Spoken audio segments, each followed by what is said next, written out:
Loan recovery rules పై reserve bank of India May 20న అత్యంత కీలకమైన సరికొత్త అప్డేట్ ను రిలీజ్ చేసింది. ఇండస్ట్రీ వర్గాలు బ్యాంకుల నుంచి వచ్చిన ఫీడ్బ్యాక్ ఆధారంగా ఆర్బీఐ తన పాత డ్రాఫ్ట్ రూల్స్ ను మరింత సవరించి సరికొత్త మార్పులతో తాజాగా సవరించిన డ్రాఫ్ట్ ను అధికారికంగా ప్రకటించింది. ఈ కొత్త ఫ్రేమ్ వర్క్ ఈ ఏడాది అక్టోబర్ 1 నుంచి దేశవ్యాప్తంగా పక్కాగా అమల్లోకి రాబోతున్నాయని అంటున్నారు.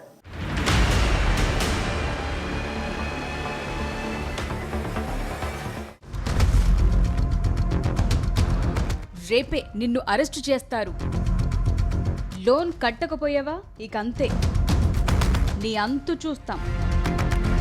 మీ వాడు అప్పు ఎగ్గొట్టిన దొంగ అంటూ ఫోన్లు, ఇల్లు ఆఫీస్ అన్న తేడా లేదు. అర్ధరాత్రిళ్ళు ఫోన్లు, సోషల్ మీడియాలో షేమింగ్, ఎక్కడికైనా వెళ్లి దౌర్జన్యాలు. ఒక్కటేంటి, లోన్ రికవరీ ఏజెంట్ల చుట్టూ దేశంలో చాలా మందికి టెన్షన్లు పెరుగుతున్నాయి. మరీ ముఖ్యంగా లోన్ యాప్ల సంగతి చెప్పక్కర్లేదు. తీసుకున్న అప్పు సకాలంలో తిరిగివ్వకపోవటం అందరికీ సాధ్యం కాకపోవచ్చు. అంత మాత్రాన వారి పరువును బజారు కీర్చడం కరెక్టేనా అన్న ప్రశ్నలు, విమర్శల నుంచి ఆర్బీఐ సరికొత్తగా గైడ్ లైన్స్ తీసుకొచ్చింది. లోన్ రికవరీ ఏజెంట్ల ఆగడాలకు చెక్ పెడుతూ గతంలోనే ఆర్బీఐ కొత్త రూల్స్ తెచ్చింది. అయితే బ్యాంకుల నుంచి వచ్చిన ఫీడ్బ్యాక్ తో రివైజ్డ్ డ్రాఫ్ట్ రూల్స్ తీసుకొచ్చింది. మొదటగా మొబైల్ ఫోన్ల గురించి చూద్దాం.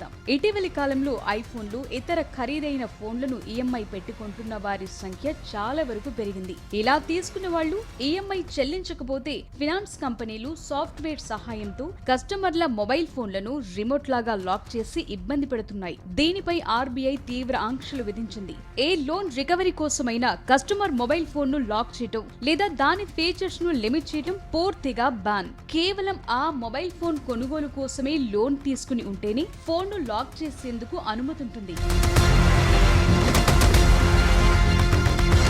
ఒకవేళ మొబైల్ లోన్ బాకీ ఉన్నప్పటికీ లోన్ అకౌంట్ గడువు ముగిసి 90 రోజులు దాటిపోవాలి. కస్టమర్ కు ముందే పలుమార్లు నోటీసులు ఇవ్వాలి. ఇందులో 21 రోజుల క్యూర్ పీరియడ్ నోటీస్ తో పాటు అదనంగా 7 రోజుల ముందస్తు నోటీస్ ఇవ్వటం తప్పనిసరి చేశారు. ఫోన్ లాక్ చేసిన సందర్భాల్లో కూడా ఇంటర్నెట్ యాక్సెస్, ఇన్కమింగ్ కాల్స్, అత్యవసర SOS సేవలు, పబ్లిక్ సేఫ్టీ నోటిఫికేషన్లను నిలిపివేయడానికి వీల్లేదు. అలాగే కస్టమర్ బాకీ చెల్లించిన గంటలోపే బ్యాంకులు లేదా ఫినాన్స్ సంస్థలు మొబైల్ ఫోన్ ఫీచర్స్ ను అన్లాక్ చేయాలి. ఒకవేళ అలా చేయటంలో ఆలస్యమైతే కస్టమర్ కు గంటకు 250 రూపాయల చొప్పున బ్యాంకులు పరిహారం చెల్లించాల్సి ఉంటుంది. ఏ టైంలో బ్యాంకులు లేదా ఏజెంట్లు ఎట్టి పరిస్థితుల్లోనూ కస్టమర్ ఫోన్ లోని వ్యక్తిగత డేటాను చూడటం, సేకరించడం లేదా లోన్ రికవరీ కోసం లూప్ హోల్స్ ను వాడుకోవటం పూర్తిగా చట్టవిరుద్ధం.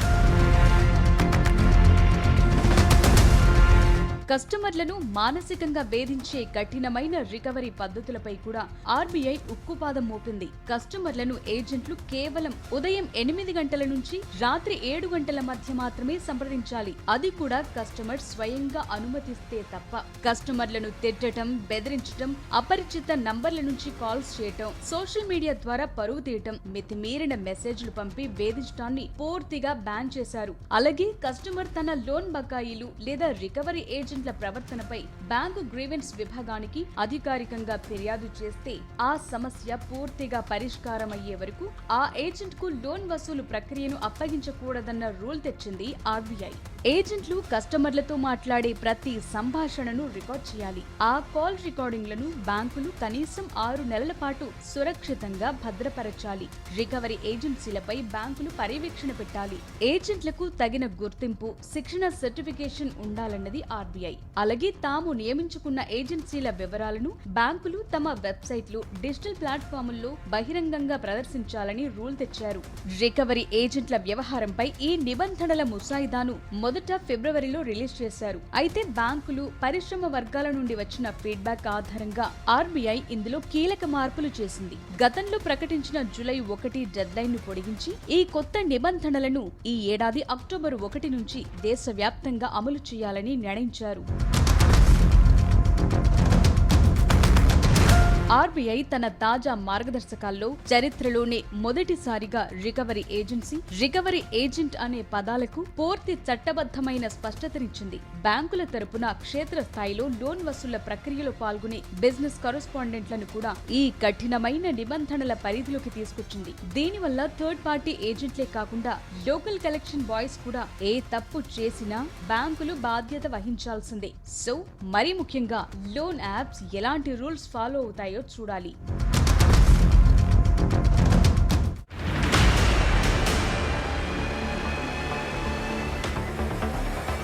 కొత్త రూల్స్ లేకముందు రికవరీ ఏజెంట్లదే ఇష్టారాజ్యం. అడిగేవారు లేరు, చెప్పేవారు లేరు. బ్యాంకు చెప్పింది ఎంతో కొంత వసూలు చేయాల్సిందే, కమిషన్లు కొట్టాల్సిందే అన్నట్లుగా మ్యాటర్ నడిచేది. బడా వ్యక్తులు కోట్లు ఎగ్గొట్టినా సరే సౌండ్ చేయని అవే బ్యాంకులు చిన్న వాళ్ళు 10,000 లేదా 1,00,000 లోపు లోన్ తీసుకున్నా వాళ్ళు తీసుకొని ఆపేసిన నానా గొడవ చేయడం అంతా చేస్తూనే ఉంటుంది. అందుకే ఇలాంటి వేధింపులకు ఆర్బీఐ ఇక చెక్ పెట్టబోతోంది. మరి నిజంగానే గ్రౌండ్ లో ఇది అమలు అవుతుందా? వేధిస్తే ఫిర్యాదులకు రూట్ క్లియర్ చేసింది ఆర్బీఐ.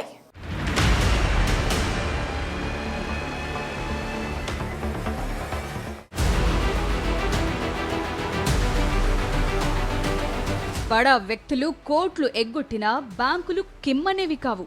కానీ చిన్నవాళ్లు చిన్న మొత్తం పేమెంట్ ఆపినా నానా ఇబ్బందులు. కొత్త రూల్స్ రాకముందు దేశంలో లోన్ రికవరీ వ్యవస్థ అత్యంత అరాచకంగా సాగేది. ముఖ్యంగా డిజిటల్ లోన్ యాప్స్, కొన్ని ప్రైవేట్ ఫినాన్స్ సంస్థల వ్యవహారం దారుణంగా ఉండేది. ముఖ్యంగా లోన్ యాప్స్ ఇప్పటిదాకా చేసిన అరాచకాలు చూద్దాం. లోన్ ఇచ్చే ముందు యాప్స్ ద్వారా కస్టమర్ల కాంటాక్ట్ లిస్ట్, గ్యాలరీ ఫోటోల యాక్సెస్ తీసుకునేవారు. ఈఎంఐ ఒక్కరోజు ఆలస్యమైన కస్టమర్ ఫోటోలను మార్ఫింగ్ చేసి వారి బంధువులకు, స్నేహితులకు వాట్సాప్ లో పంపి పరువు తీస్తామని బ్లాక్మెయిల్ చేసేవారు. ఇలా మార్ఫింగ్ తో చేసే న్యూడ్ ఫోటోల కారణంగా చనిపోయిన వాళ్లు ఉన్నారు. ఇక కస్టమర్ ఫోన్ కాంటాక్ట్ లో ఉన్న వాళ్లలో అమ్మ, నాన్న, బాస్, స్నేహితులకు ఫోన్ చేసి మీ వాడు అప్పు ఎగ్గొట్టాడు, పెద్ద దొంగ అంటూ తీవ్రంగా అవమానించిన ఘటనలు ఉన్నాయి. టైంతో సంబంధం లేకుండా అర్ధరాత్రి 1 గంటకు, తెల్లారి 4 గంటలకు ఫోన్ చేసి కస్టమర్లను, వారి కుటుంబ సభ్యులను తీవ్ర మానసిక ఆందోళనకు గురి చేసేవారు. ఏజెంట్లు గ్రూపులుగా కస్టమర్ల ఇళ్లు, ఆఫీసుల వద్దకు వెళ్లి అందరి ముందు గట్టిగా అరుస్తూ, అవమానపరుస్తూ దౌర్జన్యంగా వస్తువులను లాక్కెళ్లేవారు. దీనివల్ల దేశంలో పలువురు కస్టమర్లు ఆత్మహత్యలు చేసుకున్న ఘటనలు కూడా జరిగాయి. అసలు మానవత్వమే లేకుండా ప్రవర్తించిన లోన్ యాప్స్ ఎన్నో ఉన్నాయి. ప్రభుత్వ ముద్రలు, జడ్జిల సంతకాలతో కూడిన నకిలీ లీగల్ నోటీసులను, పోలీస్ ఎఫ్ఐఆర్లను వాట్సాప్ లో పంపి నిన్ను రేపే అరెస్టు చేస్తారు అని అమాయక కస్టమర్లను భయభ్రాంతులకు గురి చేసినవి ఉన్నాయి. ఆర్థిక ఒత్తిళ్లు, రికవరీ ఏజెంట్ల వేధింపుల కారణంగా దేశంలో ఆత్మహత్యలు చేసుకుంటున్న వారి సంఖ్య ఏటా ఆందోళనకరంగా పెరుగుతోంది. అందుకే ఇప్పుడు ఆర్బీఐ రంగంలోకి దిగిందంటున్నారు. అప్పుల బాధలు, వ్యాపార నష్టాలు, రికవరీ ఏజెంట్ల వేధింపుల కారణంగా దేశంలో ఏటా యావరేజ్ గా 7,000కు పైగా వ్యాపారవేత్తలు, సామాన్యులు ఆత్మహత్యలకు పాల్పడుతున్నారు. కేరళ, తెలుగు రాష్ట్రాల్లో లోన్ యాప్ మరణాలు పెద్ద ఎత్తున నమోదయ్యాయి. ఇప్పటికీ ఇలాంటి కేసులు ఎక్కడో చోట వెలుగు చూస్తున్నాయి.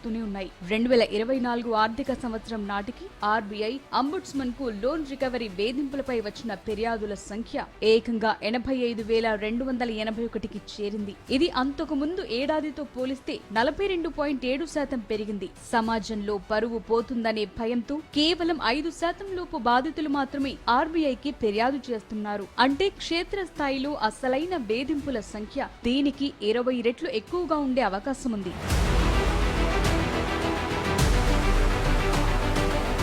లోన్ తీసుకునే ముందు కొన్ని సమస్యలను బేరీజు వేసుకోవాలి. అర్జెంట్ గా 5,000, 10,000 అవసరమున్న విద్యార్థులు, తక్కువ ఆదాయం ఉన్నవాళ్లు ప్లే స్టోర్ లో ఉండే చైనీస్ బ్యాంకింగ్ లేదా అనధికారిక లోన్ యాప్స్ ను డౌన్లోడ్ చేసుకుంటున్నారు. అవి ఇచ్చేది కొద్దిగా అయినా వారం రోజుల్లోనే 100% నుండి 200% వడ్డీలు, పెనాల్టీలు, చక్రవడ్డీలంటూ భారీ మాయజాలం సృష్టిస్తాయి. చెప్పాలంటే 5,000కు 10,000, 20,000 బాధిస్తారు. బ్యాంకులు, ఎన్బిఎఫ్సిలు లోన్ రికవరీని థర్డ్ పార్టీ ఏజెన్సీలకు అవుట్ సోర్సింగ్ ఇస్తాయి. ఈ ఏజెంట్లకు రికవరీ చేసిన మొత్తాన్ని బట్టి కమిషన్లు వస్తాయి. ఈ కమిషన్ల కక్కుర్తి కోసమే రికవరీ ఏజెన్సీలు చట్టాలను ఉల్లంఘించి కస్టమర్లపై గూండాయిజం ప్రదర్శిస్తున్నారన్న ఆరోపణలున్నాయి.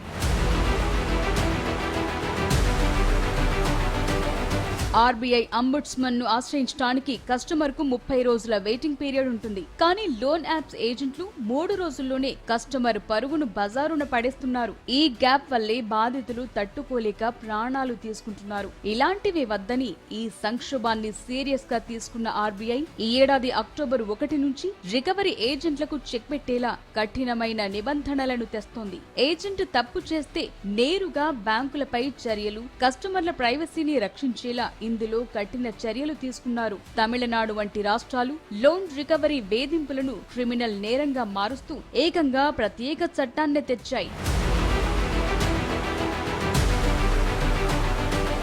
నిజానికి ఇంతకు ముందు కూడా రికవరీ అరాచకాలను కంట్రోల్ చేసేందుకు ఆర్బీఐ కొన్ని గైడ్ లైన్స్ ఇచ్చింది. కానీ వాటిలో ఉన్న లూప్ హోల్స్ వల్ల బ్యాంకులు తప్పించుకునేవి. గతంలో ఉదయం 8 గంటల నుండి రాత్రి 7 గంటల వరకు మాత్రమే కాల్స్ చేయాలని రూల్స్ ఉన్నప్పటికీ డిజిటల్ యాప్స్, థర్డ్ పార్టీ ఏజెంట్లు దీన్ని అస్సలు పాటించేవారు కాదు. మాకు బ్యాంకుతో సంబంధం లేదంటూ తప్పించుకునేవారు. అటు ఏజెంట్లు తప్పు చేస్తే బ్యాంకులు అది థర్డ్ పార్టీ ఏజెన్సీ తప్పు, మాకు సంబంధం లేదంటూ బ్యాంకులు చేతులు దులుపుకునేవి. ప్రస్తుతం ఆర్బీఐ తెచ్చిన కొత్త రూల్స్ ఈ పాత లోపాలన్నింటినీ సరిచేస్తూ ఏజెంట్ చేసే ప్రతి తప్పుకు నేరుగా బ్యాంకులను బాధ్యులను చేస్తున్నాయి.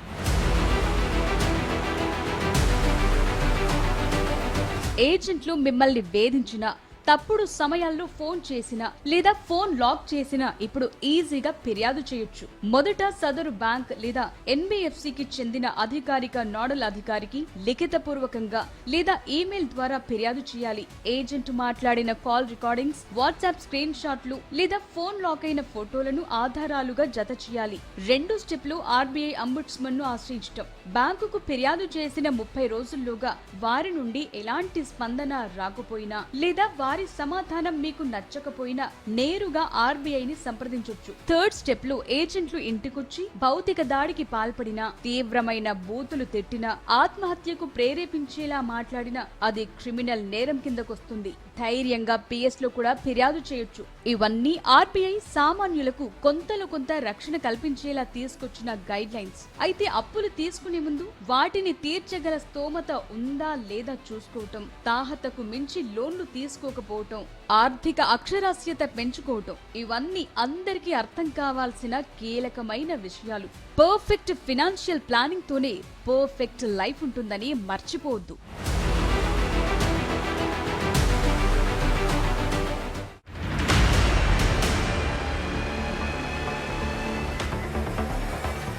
ఇది వాటి big focus. Keep watching big TV.